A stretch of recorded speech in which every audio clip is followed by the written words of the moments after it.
ఇవన్నీ వంటి మీద పాడు సూపు పాడకుండా పసుపు పూసినారే అమ్మలు. సిట్టి వయసు పారిపోయి సిగురు వయసు సేరనని సీర కట్టినారు గుమ్మలు.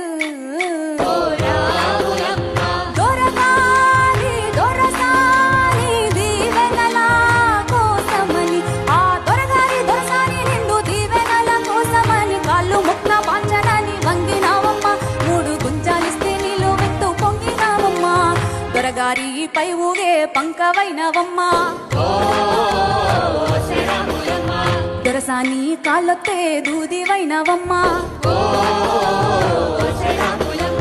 దేవుడినే వెలిగించే దివ్యవైనవమ్మా, నలుగురికి తల్లోని నాల్కవైనవమ్మా.